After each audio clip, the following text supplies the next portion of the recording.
Alors, dans cette partie, il faut du pratique, un projet pratique pour valider les connaissances sur le langage HTML. Je vais vous proposer un scénario. Vous êtes un étudiant en design web et vous avez récemment commencé à apprendre le langage HTML. Vous avez décidé de créer une page web simple pour une entreprise fictive du café local, café de la rue. Afin de mettre en pratique vos connaissances nouvellement acquises, voici les étapes à suivre.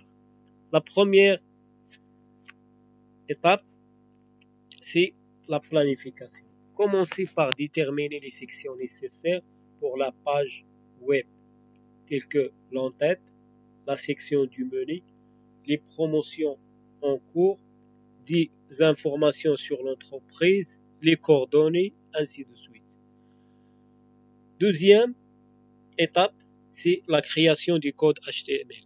Ouvrez un éditeur de texte et commencez à écrire le code HTML en utilisant les balises appropriées pour chaque section de la page. Assurez-vous de structurer correctement votre contenu en utilisant des balises sémantiques telles que header, nav, section, footer. Ajoutez le contenu. Alors, remplissez votre page avec le contenu approprié pour chaque section. Incluez des images attrayantes de plats, de café, des descriptions de produits, des informations sur l'histoire de l'entreprise.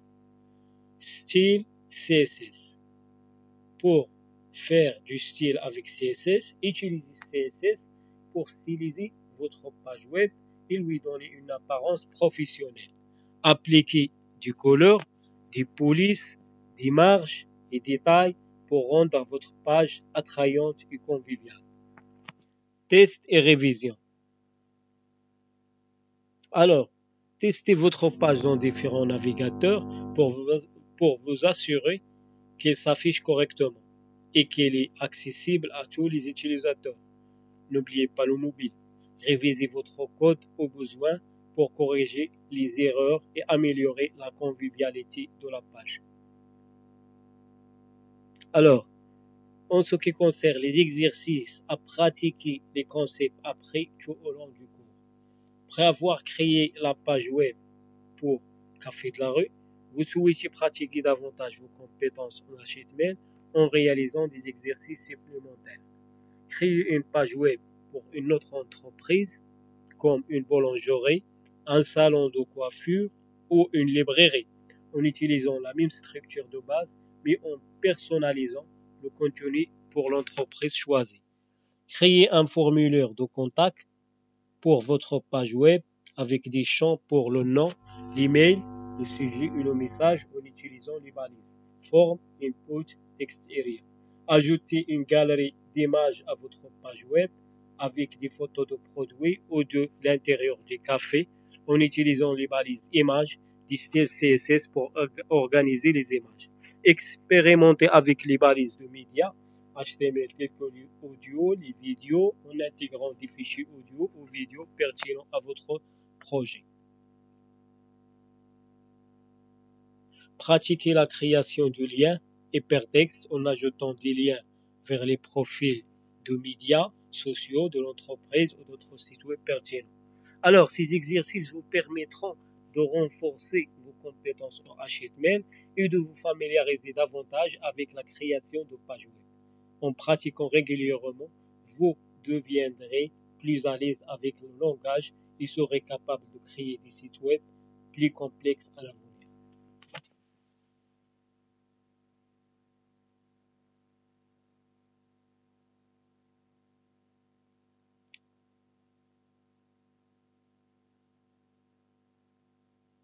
Alors,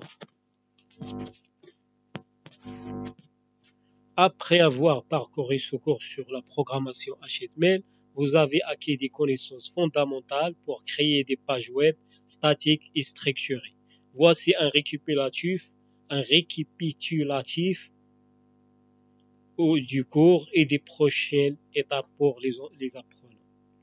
Récapitulation du cours et prochaine étape pour les apprenants. Au cours de ce cours, vous avez appris les bases de la programmation HTML, y compris la structure de base d'un document HTML, les balises, éléments et attributs, ainsi que la syntaxe pour écrire du code HTML propre et lisible. Vous avez également exploré les balises de structure HTML telles que header, footer, nav, ainsi que les balises médias comme image, vidéo, audio et les balises de lien A. Nous avons discuté des bonnes pratiques de développement HTML, de l'accessibility web, de l'optimisation des performances et des outils pour continuer à apprendre et à pratiquer. Enfin, pour les prochaines étapes, je vous encourage à continuer à pratiquer et à expérimenter avec HTML. Créer des projets personnels, participer à des défis de codage et continuer à explorer des ressources en ligne telles que les tutoriels, les forums, de discussion, la documentation officielle W3C. En plus d'approfondir vos connaissances en HTML, envisagez d'apprendre des langages complémentaires comme CSS pour le stylage et JavaScript pour l'interactivité afin de créer des sites web plus dynamiques et interactifs. N'oubliez pas que l'apprentissage du développement web est un processus continu. Restez curieux, soyez prêts à relever de nouveaux défis et n'ayez pas peur d'explorer de nouvelles technologies et techniques pour rester à jour dans ce domaine en constante évolution. En conclusion, avec une base solide en HTML, vous êtes prêt à commencer votre voyage dans le monde du développement web. Continuez à pratiquer, à expérimenter et à apprendre. Et vous serez sur la bonne voie pour devenir un développeur web compétent et accompli. Bonne chance dans vos futurs projets et aventures en programmation web.